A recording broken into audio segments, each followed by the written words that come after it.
Your outbound team is probably leaving 30% of your total addressable market on the table right now. Not because your offer is bad, not because your SDRs are lazy, but because your GTM system is leaking in places you can't really see. If you're a CRO, VP of sales, RevOps lead, or founder, and you feel like you're doing everything right, yet outbound still feels capped, this is gonna hit close to home. I'm Bob Shu, founder of RevSync. I've built GTM systems across financial services and now B2B SaaS and fintech. After implementing AI-driven RevOps and omnichannel automation at real companies, not just theorizing about it, we recently built a client's revenue engine and recovered 30% of their lost TAM without increasing headcount at all. Today, I'm breaking down the exact 3-part GTM system that made that possible and why most B2B teams are structurally incapable of capturing their full market. Let's start with the uncomfortable truth. Most B2B teams don't have a lead generation problem, they have a systems integrity problem. You think you're targeting your TAM, but you're not. You're targeting the version of your TAM that survives your broken CRM, your manual processes, and your channel bias. That's pillar 1. Eliminate the invisible CRM leak. The old way is thinking of your CRM as a database, a storage system, a place where leads live. That's completely wrong. Your CRM is your revenue operating system. If it's leaking, your TAM shrinks automatically. In this case, we audited 100% company's CRM and found something that sounds small, but is catastrophic at scale. Over 10% of inbound and outbound leads were either improperly tagged or not tagged at all. Think about that. If your RevOps team filters lead from paid ads this week and 10% weren't tagged correctly, those leads don't really exist operationally. They're kind of like ghosts. And here's the kicker. No one checks for what is not visible. This is how TAM disappears, not because prospects don't exist, but because your system fails to surface them. The root cause? Well, manual entry across multiple marketing and outbound channels, different SDRs, different standards, different tagging habits, no enforcement layer. So we rebuilt the intake architecture. Instead of humans entering leads manually, we automated lead porting directly from each channel into the CRM. Every lead enriched automatically with filmographic and technographic, LinkedIn URLs, job titles, company size, and whatever data actually mattered for their ICP scoring. Accuracy jumped to 90%. And when you remove inconsistency from your data layer, something powerful happens. You stop guessing which segments are working and start seeing reality much more clearly. If I were in your seat right now, I would block 2 hours this week to run a hard CRM integrity audit, pull 50 recent leads, and check tagging consistency. Check missing fields, check duplicates. If it's messy, your TAM is already compromised.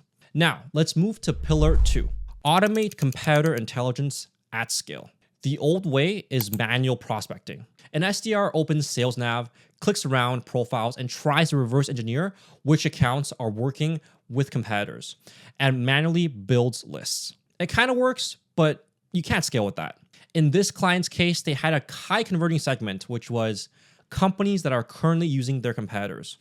They knew it converted well, but they were only capturing a very small fraction because identification was completely manual. This is like knowing there's gold in the mountain, but mining with a spoon. So we built a clay-based automation workflow that systematically identified companies working with competitors using buying signals and public data patterns, instead of one SDR manually uncovering 5 accounts per day. The system processed hundreds. That alone expanded reachable TAM dramatically. But here's where most teams stop. They think scale equals more volume. Scale only matters if your channel strategically matches your TAM reality. Which brings us to pillar number 3. Unlock omnichannel capture for the unscalable market. This is where the 30% recovery really happened. Their highest converting segment was competitor accounts, but they were only cold calling them. If there was no mobile number, they skipped it.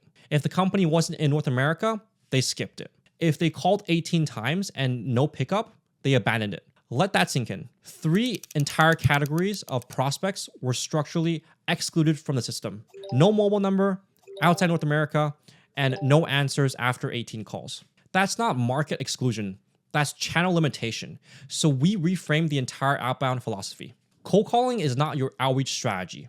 It's one method inside a broader omnichannel system. We built automated LinkedIn mail sequences for accounts without numbers, then layered email sequencing triggered after LinkedIn non-responders.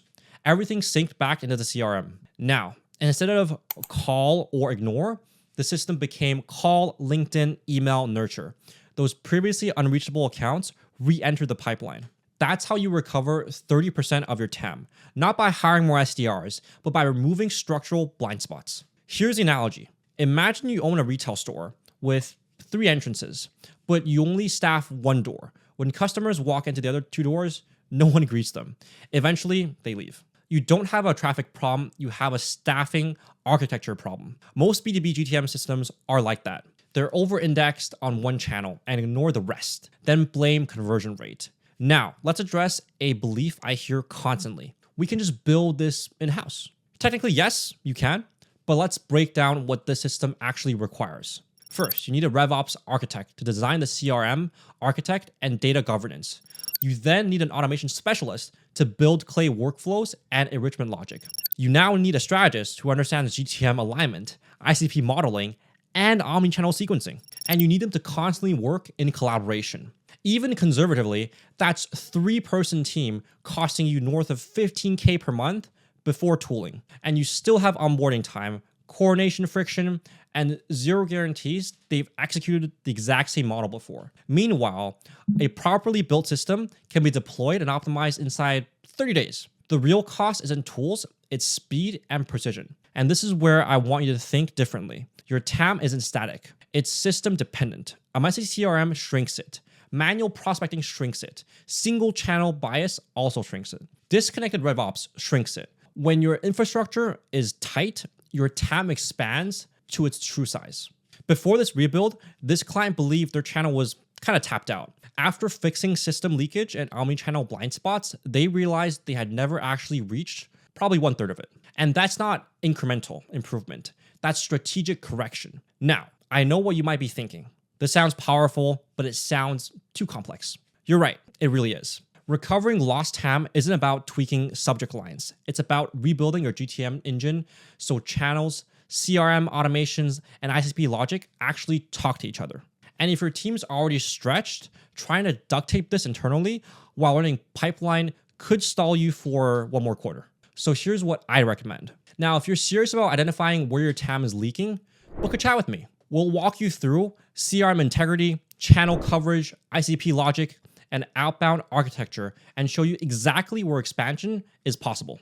And if you want to go deeper on building omnichannel outbound that actually scales without bloating headcount, like and subscribe to my channel where I drop insights like this every week. So I'll leave you with this. Your TAM isn't the problem, your system is.